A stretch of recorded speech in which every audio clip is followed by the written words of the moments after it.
Vinheta de abertura. Fundo azul. Ao centro, círculos tomam o aspecto de um átomo que dá lugar a um globo terrestre que gira em torno do próprio eixo.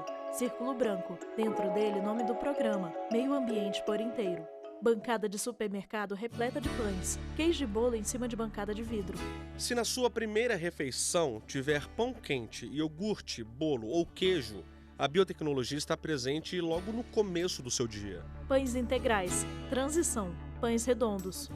Alimentos manipulados com organismos vivos, assim como acontece na fabricação do vinho e da cerveja, com registros de milhares de anos antes de Cristo. Este é só um dos exemplos em que a biotecnologia nos favorece. No programa desta semana, vamos mostrar alguns outros. Você vai entender o quanto a biotecnologia é importante em nossa vida. Seres microscópicos. Tela escurece. Mulher olha atentamente algo por um microscópio. Em grego, biotecnologia significa conhecimento da vida. No caso dos alimentos e bebidas que citamos, no processo de fabricação, a indústria usa bactérias, fungos, leveduras, algas ou até mesmo alguns tipos de vírus. Além da indústria de alimentos e bebidas, a biotecnologia é aplicada em áreas como agricultura, saúde, energia, química e meio ambiente. Para ficar bem claro para você de casa, estamos falando de inovações e produtos criados para ajudar a combater doenças, alimentar as pessoas, gerar energia mais limpa e reduzir passivos ambientais. Líquido em recipiente transparente. Biotecnologia é toda aquela tecnologia utilizada em um ser vivo que visa agregar valor àquele ser vivo. Lúcio Figueiredo, Então, engenheiro agrônomo. Um exemplo típico foi o primeiro produto transgênico, foi o tomate longa-vida.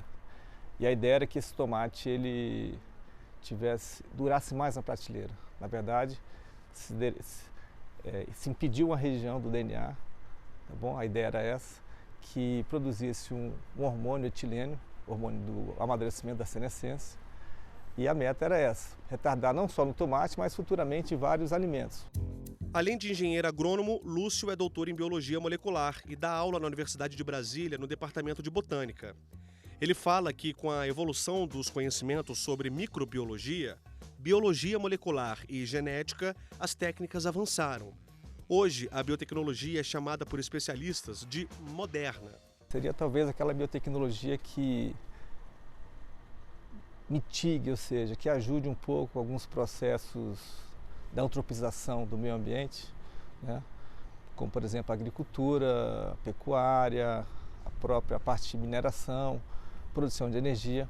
Querendo ou não, essa expansão do homem levou a toda uma ocupação do meio ambiente descontrolada e hoje você tem essas ferramentas da biotecnologia, né, que podem mitigar algum desses processos. Mulher despeja em recipiente objetos em formato de cone de plástico. Para mostrar um exemplo da biotecnologia moderna, viemos para a Embrapa. Mulher caminha com recipiente na mão com líquido. Estamos na unidade Recursos Genéticos e Biotecnologia.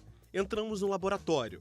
Agora preste atenção na quantidade de plástico. Luciano A Paulino maioria Silva, desses Embrapa. plásticos servem tanto para condicionar amostras, quanto também para realizar processos de micropipetagem desses materiais. Então, esse material que vocês veem em laboratório, realmente a maioria ou é plástico ou vidro, mas em grande maior parte plásticos que são depois descartados e incinerados.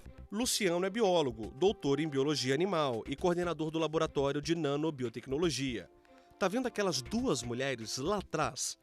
É sobre elas que vamos falar agora. As duas vestem jaleco, estão sentadas. Beatriz, Tatiane e outras duas amigas participaram no ano passado de uma maratona de sustentabilidade e inovação na Embrapa. Foi uma disputa interna entre mestrandos e doutorandos para criar projetos na área de nanotecnologia, ciência que manipula a matéria numa escala atômica e molecular. Elas criaram um projeto de reciclagem desse plástico aí, usado todos os dias no laboratório no processo de pipetagem de soluções e outras substâncias.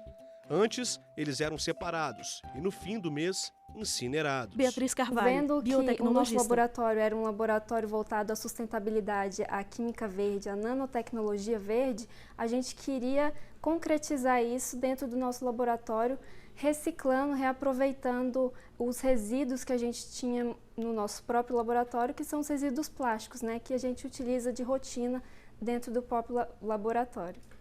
$1.800. Esse foi o custo do projeto, o equivalente, na época, a pouco mais de R$7.000. Repórter Leonardo Ferreira, As Brasília quatro DF. amigas não tinham esse dinheiro. Aí resolveram inscrever o projeto num site norte-americano de financiamento coletivo para pesquisa científica. Como funciona?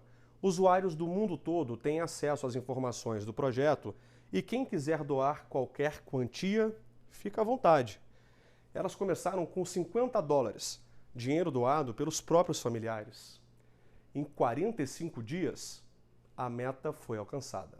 Hoje em dia se fala muito, né, na economia circular e na reciclagem de resíduos plásticos, e que agora está sempre em pauta, né, o plástico como um grande vilão no meio ambiente, e principalmente dentro de laboratório há o reconhecimento de pesquisadores, cientistas, estudantes no uso constante desse material plástico, né, que forma um resíduo e que ele é geralmente incinerado, e isso prejudica todo o ecossistema, né?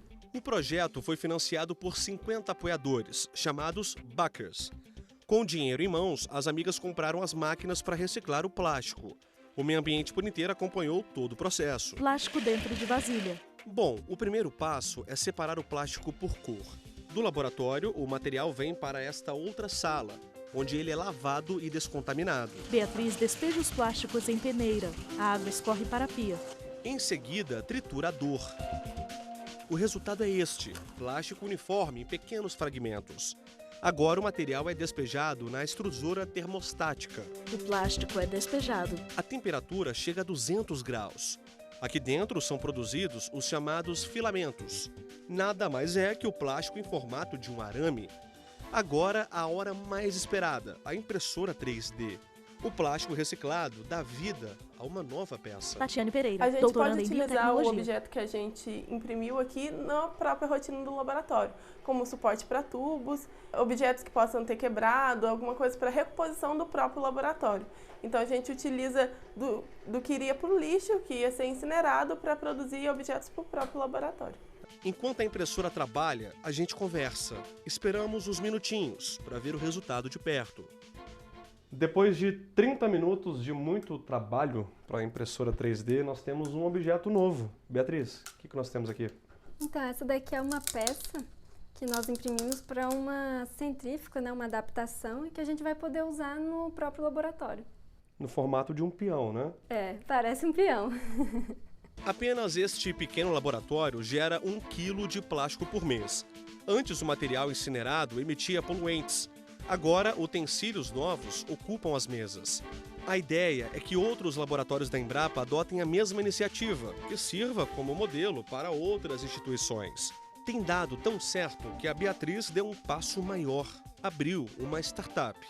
A gente quer mudar o significado que hoje existe na impressão 3D. Se utiliza muito plástico e a gente quer mudar a forma como se é visto isso dentro da economia circular. Lembra que conversamos agora há pouco com o Luciano? A capinha de proteção do crachá dele foi feita com material reciclado.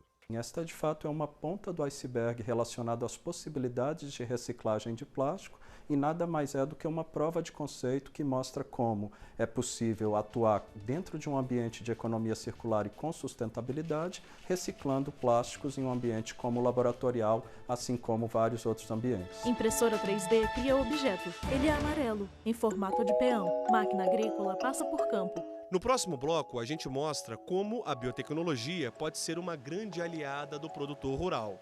Voltamos já. Vinheta. Fundo azul. Animação de um átomo que dá lugar ao planeta Terra, que dá lugar a um círculo branco. No centro, meio ambiente por inteiro. Vinheta. Fundo azul. Animação de um átomo que dá lugar ao planeta Terra, que dá lugar a um círculo branco. No centro, meio ambiente por inteiro. Mulher observa a amostra ao microscópio. Até aqui, você viu que a biotecnologia abrange segmentos bem diferentes e que muitas instituições de pesquisa, como a Embrapa, que nós mostramos no começo do programa, têm utilizado técnicas em laboratórios para modificar produtos. Agora, a gente abre o segundo bloco falando da Lei de Biossegurança.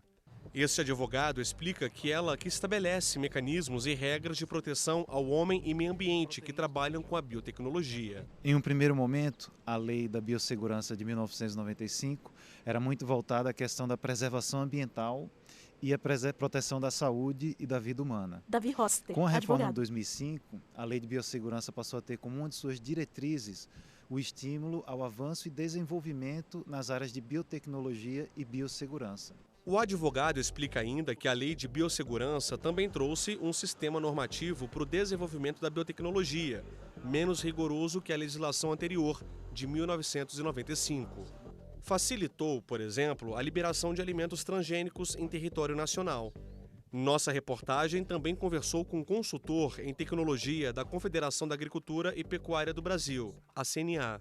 Uma inovação tecnológica que veio e agradou os agricultores que Reginaldo Minaré, CNA. usam e continuam a utilizar, né, os produtos oriundos da biotecnologia. Máquina agrícola passa por campo. A máquina é vermelha, grama está seca. A cada ano que passa, a população mundial cresce e a tendência é continuar assim. Isso significa mais pessoas para serem alimentadas. O desafio não é aumentar as áreas de plantio, e sim aumentar a produtividade dos espaços que já existem hoje. É aí que surge a biotecnologia, uma forma revolucionária de se trabalhar no campo. As plantas geneticamente modificadas que estão no mercado, né, são plantas que têm resistência a determinadas pragas, principalmente lagartas, e plantas que têm tolerância a determinados herbicidas, né? São plantas que facilitam o manejo, né, na agricultura, né?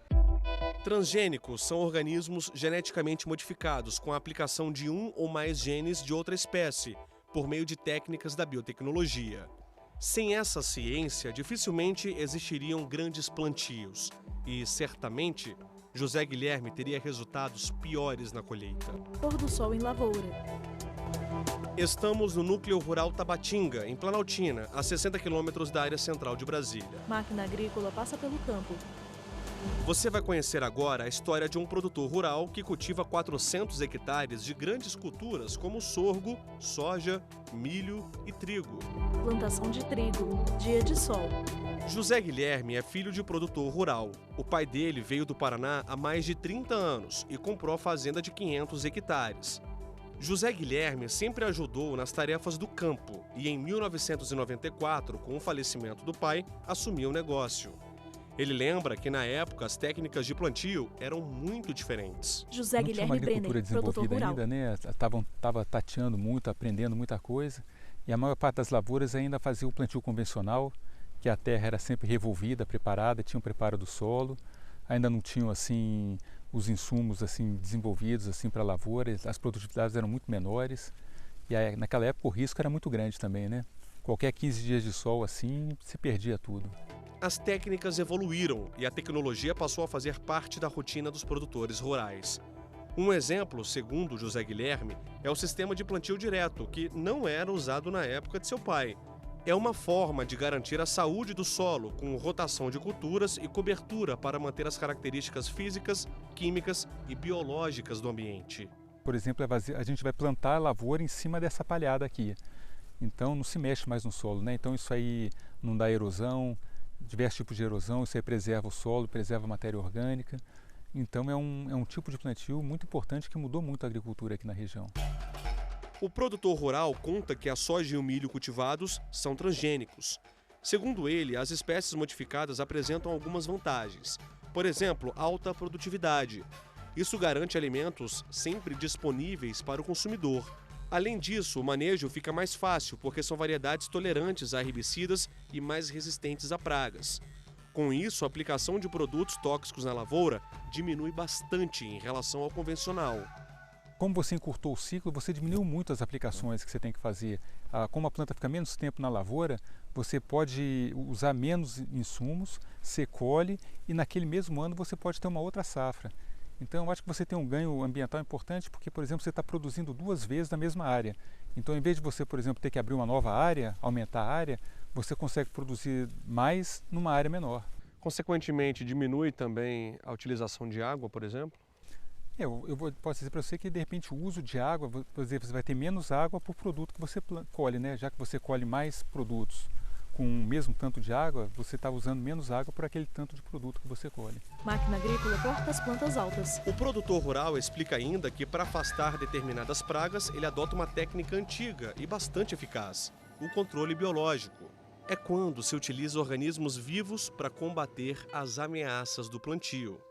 Tem certos tipos de lagarta, por exemplo, uma lagarta chamada helicoverpa, que o controle com certos tipos de vírus é muito mais eficiente que com inseticida. E o problema do inseticida também é quando uma parte grande dos inseticidas eles não são muito seletivos. Então, quando você aplica um inseticida, você mata a praga e muitas vezes você mata o inimigo natural daquela praga. Então, é muito importante às vezes você usar um produto que seja muito direcionado para a praga específica, porque você não desequilibra o sistema todo e aí você continua preservando os inimigos naturais. Hoje quem está aqui no campo está preocupado em aumentar a produtividade, obviamente, e ao mesmo tempo impactar menos o meio ambiente? Eu percebo isso cada vez mais, assim, na verdade, quando você faz esses controles assim, biológicos, quando você tem uma preocupação muito grande com a biologia do solo, o aumento da produtividade ele acompanha isso. Quando você deixa isso de lado, as coisas ficam muito mais difíceis para o produtor. É mais ou menos como se você estivesse brigando com a natureza. Então, a partir do momento que você trabalha em conjunto com a natureza, o seu ganho é muito maior. Atualmente tem muito defensivo biológico, muitos fertilizantes biológicos, e isso está trazendo ao agricultor uma expectativa de modelos de produção menos onerosos, que vai permitir ao agricultor aumentar uma margem de renda. Então esse é um impacto interessante que a biotecnologia está trazendo, além de ser uma tecnologia mais suave para o meio ambiente e também para o agricultor manusear. Pote de vidro com líquido, rosto de mulher. No próximo bloco, Cristiano Oliveira conversa com uma biotecnologista que pretende diminuir a fome na África com amaranto. A gente volta já. Vinheta. Fundo azul. Animação de um átomo que dá lugar ao planeta Terra, que dá lugar a um círculo branco. No centro, meio ambiente por inteiro. Vinheta. Fundo azul. Animação de um átomo que dá lugar ao planeta Terra, que dá lugar a um círculo branco. No centro, meio ambiente por inteiro. Mulher observa algo ao microscópio. Até agora você viu aqui no programa a importância da biotecnologia nas nossas vidas. Ela faz parte da evolução humana. Viu também um projeto de reciclagem de plástico em um laboratório da Embrapa e como os alimentos transgênicos podem ser aliados de uma agricultura mais sustentável, além de garantir a segurança alimentar. Repórter Cristiano Oliveira, Brasília DF. Esses são apenas alguns dos exemplos contados pelo Léo Ferreira em que a biotecnologia pode ajudar as pessoas. Há muito mais que isso. Eu conversei com uma baiana que mora aqui no Distrito Federal. Ela é biotecnologista e se juntou a outros 4 colegas estrangeiros para um concurso nos Estados Unidos e apostou no amaranto para salvar da fome pessoas que moram na África subsaariana. Quer saber mais dessa história? Eu conto para você. Eu começo falando do amaranto. É um grão que se enquadra na família dos alimentos funcionais. Isso porque é rico em diversos nutrientes, essenciais para a nossa saúde. Por isso, a Letícia resolveu investir tempo e conhecimento no amaranto. Ela se juntou a um grupo de biotecnologistas e participou do concurso promovido por uma empresa. Então, eles estavam procurando os jovens que estivessem trabalhando nessa área ou não, de outras áreas também. Letícia que Marques, passaram por esse biotecnologista. processo de seleção e jovens que eles acreditassem que tivessem o potencial para fazer parte dessa revolução. E devido à minha experiência na Universidade de Brasília e os projetos que eu estou envolvida atualmente nessa área de segurança alimentar, eu fui escolhida para esse grupo de cadeia de valores agrícolas sustentáveis. A biotecnologia entra nessa história porque o grupo da Letícia conseguiu extrair características de variedades do amaranto em uma só semente e fez isso trabalhando a nível molecular. A gente desenvolveu um projeto para selecionar espécies de amaranto, que fossem mais tolerantes à seca e que a gente pudesse implantar essas espécies na África subsaariana, porque é uma região que está sofrendo muito com as mudanças climáticas e os processos de desertificação. Então, a gente pensou em entregar essas espécies para que os agricultores locais pudessem desenvolver esse tipo de plantio, gerando renda, focando no comércio exterior. O foco, como a Letícia disse, foram os povos que vivem na África subsaariana. Veja no mapa. Essa região tem esse nome porque o deserto do Saara é uma divisão natural na África. Abaixo do mar de areia vivem pessoas em países com os piores indicadores socioeconômicos do mundo. A seca atinge a maior parte da região. Por isso, há uma enorme população africana que precisa de ajuda alimentar. Segundo a ONU, 257 milhões de pessoas passam fome por lá. É mais que a população inteira do Brasil. Mulher africana segura bebê no colo. Mas antes de simplesmente criar condições de desenvolver um bom alimento na África, o grupo da Letícia pensou em outra coisa. É que os hábitos alimentares daquela população não incluem sementes, muito menos o amaranto. A gente considerou os aspectos culturais também, que esse é um empecilho muito grande nas tribos africanas, porque eles têm esse aspecto cultural muito forte. Então, o que a gente pensou é que, para combater a desnutrição na África, eles consumissem a folha do amaranto, que é extremamente rica em nutrientes, que podem ajudar muito no combate à desnutrição e que faz mais parte do que eles estão acostumados a consumir, porque tem regiões, principalmente no norte da África subsaariana, que eles estão muito adaptados ao consumo de vegetais folhosos. Então, por isso que a gente pensou na exportação do grão e no consumo local das folhas. Sabe o que falta para tirar a ideia do laboratório? Investimento. Algum patrocinador das pesquisas que ainda devem ser feitas. Homem abre porta. Nós estamos na Universidade de Brasília. Quem abriu a porta do Instituto de Química Inorgânica foi o Rogério. Lá dentro está a Karime. Karime despeja líquido em funil. Os dois trabalham desde 2012 em um projeto que desenvolveu este pozinho preto aí. É um material capaz de tornar mais eficiente a fertilização de plantas. A ideia nasceu para que fosse aplicado primeiro na condução de medicamentos no corpo humano. Mas o custo da pesquisa ficou alto demais e o coordenador-chefe do laboratório resolveu dar outro rumo aos estudos. Uma conversa dele com o pessoal da Embrapa, surgiu essa ideia de testar na agricultura. Karime Rodrigues, doutoranda em Química. Nós já sabíamos que o material é atóxico, né, que não bioacumula. Então, foi a partir daí que começaram os primeiros testes. E aí, os primeiros testes foram dando certo e aí a pesquisa foi crescendo nessa área, né, da agricultura. A composição do material é mantida em sigilo. Só falaram pra gente que é a base de carbono e de nitrogênio. O que interessa mesmo é a capacidade que tem para levar à planta o que ela precisa, e em uma quantidade exata. É como se o material soubesse que cada pé de trigo, por exemplo, precisasse de certa quantidade de fósforo ou zinco. Hoje, sem essa exatidão, o fertilizante é espalhado na plantação inteira, como se fosse um organismo só. A grande vantagem, né, ele é atóxico, Rogério Faria, ele funciona engenheiro como químico. um veículo melhor que os convencionais, então ele vai conseguir carrear mais íons para a planta, para a nutrição vegetal será melhor.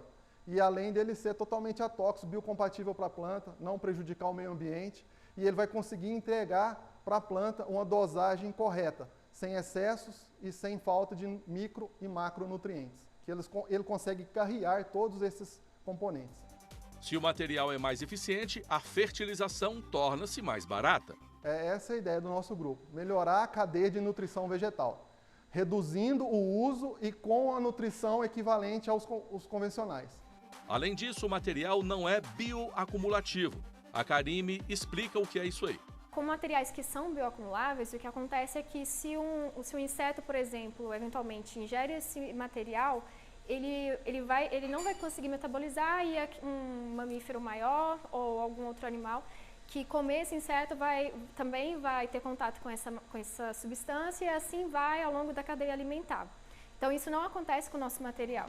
Em outras palavras, é ecologicamente correto. A previsão é que depois do depósito da patente seja tudo regularizado, faça o registro do material e ele já entre em comercialização. O Ministério da Ciência e Tecnologia está nos dando um apoio nisso e o pessoal do CDT, que é o Centro de Desenvolvimento Tecnológico da UNB, está agilizando esse processo, a previsão é que seja bem curta.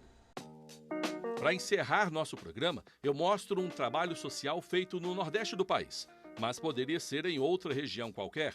A instalação de fossas ecológicas está mudando a vida de muita gente. As antigas, que nada mais eram que um buraco para receber os dejetos, estão dando lugar a uma mais moderna, que usa a biotecnologia para funcionar. Biodigestão, essa é a palavra-chave do sucesso do nosso equipamento. Humberto Porto, então o esgoto entra, empresário. Acontece um processo de biodigestão por falta de oxigênio, basicamente é isso, mas dentro do sistema industrializado, posto no mercado, facilitado de uma maneira fácil de ser comercializado, comprado, adquirido e instalado. A ideia é de que cada casa, principalmente na zona rural, tenha um biodigestor. É barato, de fácil instalação e não agride o meio ambiente. Depois de filtrado, o que sobra é um líquido que pode ser usado como adubo em pequenas áreas de plantio. A gente dispõe esse líquido no solo de uma maneira a não contaminá-lo, e sim a fertilizá-lo. Você tem um coeficiente de infiltração, né, uma velocidade de absorção de cada tipo de solo, e a gente dispõe isso nas áreas de jardins ou de cultivo, e as plantas absorvem isso, absorve o nitrogênio, absorve o fósforo, os resíduos nutrientes que ainda tem desse esgoto, que é chamado como efluente, né? A biotecnologia está abrindo portas que a gente não conhecia antes, né? Principalmente dentro da tecnologia de alimentos. Hoje em dia a gente é capaz de produzir mais com menos recursos, a gente é capaz de usar a engenharia genética para fazer crescer planta onde não tem água. Então acho que é uma oportunidade muito grande de desenvolvimento globalmente, porque todos os lugares do planeta estão sofrendo com as mudanças climáticas, né? Não é só a África subsaariana. E eu acho que a biotecnologia verde, que é essa parte que trabalha com plantas, é a nossa melhor chance de superar essas mudanças climáticas no que se refere à alimentação e produção de alimentos. Líquido em 3 potes de laboratório. Mulher observa a amostra ao microscópio. O meio ambiente por inteiro pode ser visto pela internet, a qualquer momento. Acesse nosso canal no YouTube, TV Justiça Oficial. O nosso site é tvjustiça.jus.br. E se quiser mandar um e-mail para a gente, é fácil.